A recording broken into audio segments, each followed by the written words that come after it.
करूंगी, जहां भी जाना होगा जाऊंगी और एक एक लोगों को समझाऊंगी, एक एक लोगों को बताऊंगी। और इतने लोगों में अगर एक भी व्यक्ति को इनकी बात समझ में आ गई तो इनका आना सफल हो जाएगा, ऐसा इनका कहना है। तो मैं चलता हूं सीधे इन्हीं के पास, सुनते हैं इनकी पर्सनल स्टोरी, साथ ही साथ इनकी जिंदगी डीएक्शन के पहले और डीएक्शन के बाद, साथ ही साथ एक लाइफ सेविंग प्रोडक्ट के बारे में भी बताएंगे हमें। डीएक्शन स्पाइरुलिना कैसे हमारे लिए वरदान है, इसके बारे में बताएंगे। तो thank you ma'am, over to you. अभी देखते हैं ना, एक चेयर यहाँ रख देता हूँ, जब जरूरत लगी, जब जरूरत लगी आप बैठ जाइए, या अभी से बैठ के बैठ जाइए, आप बैठ। Good morning. अभी तक कैसा लगा आप लोगों को? अच्छा, और शायद आप लोग थक चुके भी होंगे, या अभी जो भी आज मैं अब बताने जा रही हूँ। सबसे पहले आज मैं अपना परिचय देती हूँ। मैं ज्ञानमती, नौतनवा ब्लॉक, महाराजगंज जिले, उत्तर प्रदेश से। और आज मैं यहाँ पे, मेरा अहोभाग्य है कि आज मैं काशी विश्वनाथ धाम में आज इस प्राकृतिक, आज पशु पक्षी चहचहाते हुए पशु पक्षी और धरती माँ के गोद में खड़े होकर मुझे बोलने का भाग्य प्राप्त हुआ। आज मैं उस गुरु को, जो यहाँ के, जो हमारे जो जगत गुरु कहते हैं, हमारे सिस्टम के आदरणीय दातो डॉक्टर लिमसियोस, जिनको मैं दिल से प्रणाम और नमन करती हूँ, जिसने इस डीएक्शन प्लेटफॉर्म को, माता पिता को प्रणाम करती हूँ, केएन वसुपाल रत्ना मैम को, जिसने इतना सुंदर, इतना बढ़िया जो है सिस्टम हमको दिया, जिससे लाखों करोड़ों लोगों की जिंदगी संवर रही है। मैं यहाँ पे बैठे सभी उपस्थित गुरुजन या उपस्थित भाई बहन या मेरे मार्गदर्शक, मैं सभी को चरण स्पर्श करती हूँ, जिसके माध्यम से मुझे आज सीखने का एक अवसर मिला है। मैं चरण स्पर्श बड़े भाई को करती हूँ, जिसके द्वारा मुझे यहाँ आने का अवसर प्राप्त हुआ है। मैं ज्ञानमती अपने गुरु, अपने जन्मदाता, जिन्होंने मुझे डीएक्शन प्लेटफॉर्म में जन्म दिया, उनको मैं सत सत नमन और प्रणाम करती हूँ, जिसने मुझे एक कचड़े से बाहर निकाले, एक सरोवर में कमल खिलाए। ऐसे महान शख्स को आप लोग जानना चाहते हो कौन थे? जो एक ऐसे लड़की जिसकी हीनता में पूरी जिंदगी गुजर रही थी, उसको निकालने वाले एक ऐसे महान गुरु जो हैं, जो मिस्टर संजय पाल सर जी, जो हमारे परम गुरु जी हैं, जिनके मार्गदर्शन से आगे उनके लिए जोरदार ताली होना चाहिए।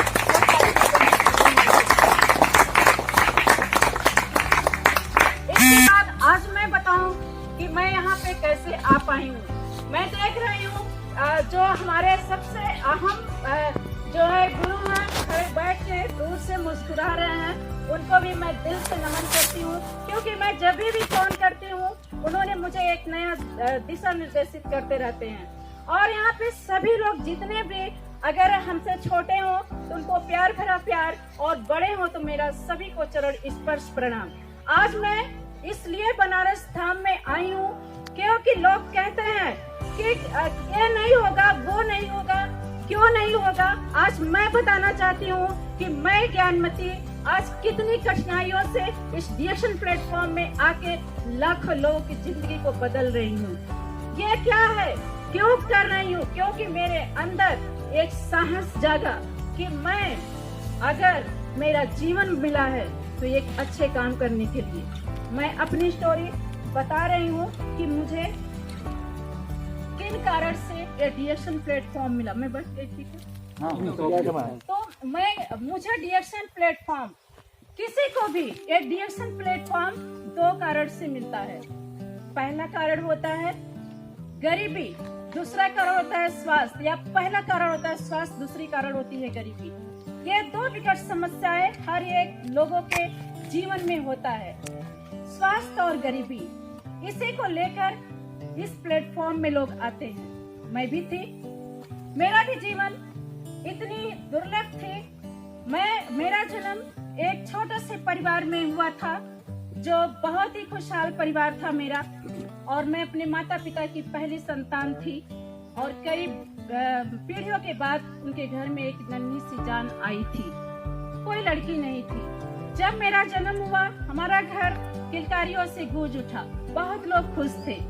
लेकिन 5 साल की जो मैं हुई, ऐसी आंधी, ऐसी तूफान आया कि सारी खुशी को तहस नहस कर दिया। मुझे पोलियो अटैक हो गया। बताइए, जिस घर में इतनी खुशहाल हो, अगर अचानक से उसके घर में ऐसी आपदा आ जाए तो क्या गुजरेगी। मेरे शरीर में मुझे लकवा हो गया, पूरा शरीर निर्जीव हो गया, थोड़ी सी भी जान नहीं थी। जिधर भी लोग सुला देते थे उधर पड़ी रहती थी। बहुत सारे दवा हुआ, बहुत सारे दुआ हुआ, मैं कहीं ठीक नहीं हुई। कोई मुझे ठीक नहीं कर पाया। बस थोड़ा सा 1-2 साल तक, मुझे 5 साल में पोलियो हुआ था। 2 साल तक मैं बिस्तर पर रही। मैं अपने माता पिता को प्रणाम करती हूँ, उनको इतने धन्यवाद देना चाहती हूँ। जो भी कम है उनके लिए एक जोरदार ताली होना चाहिए।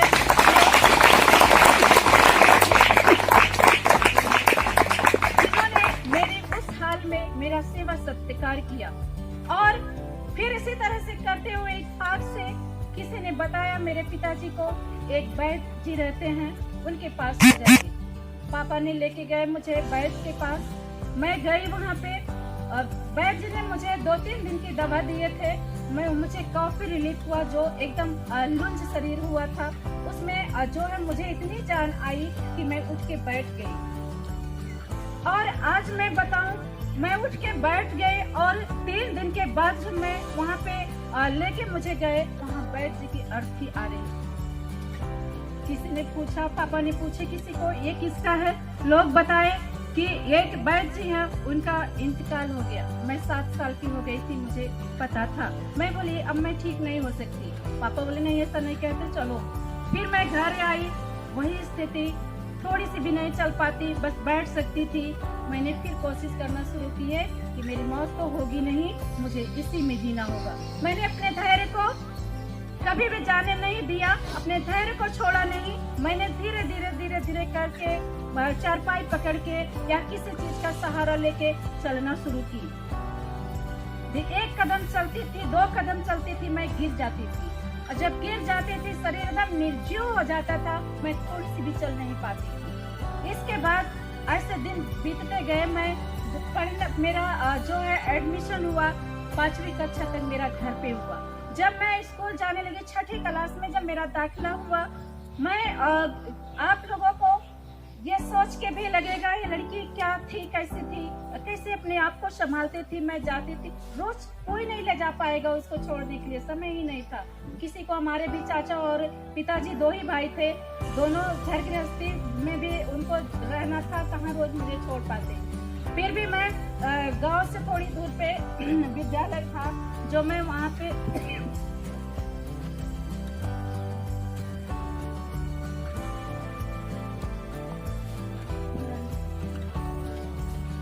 जब मैं जाती थी तो गिर जाती थी। ऐसे ही दिन बीतता रहा। मैं किसी तरह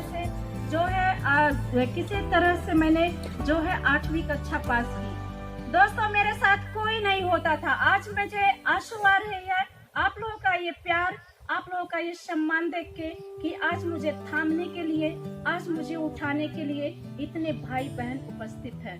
आज मैं कहीं भी रहूं, किसी को अगर फोन कर दूं कि मैं इस समस्या में हूं, तो कोई ऐसा नहीं है कि मुझे देखने के लिए नहीं आएगा।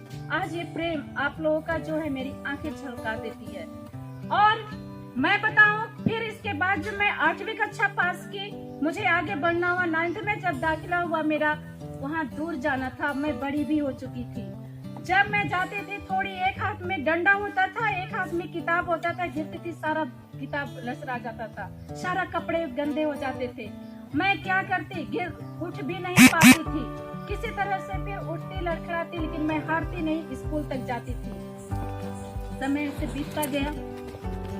किसी भी सबके भी पड़ोसी एक ऐसे होते हैं ना कि लोग ताना मारते थे, मुझे भी, मेरे घर वालों को भी, कि क्या लड़की है ये, क्या लड़की ऐसा जन्म दिए हैं जो इस तरह से, इसका मर जाना ही अच्छा था।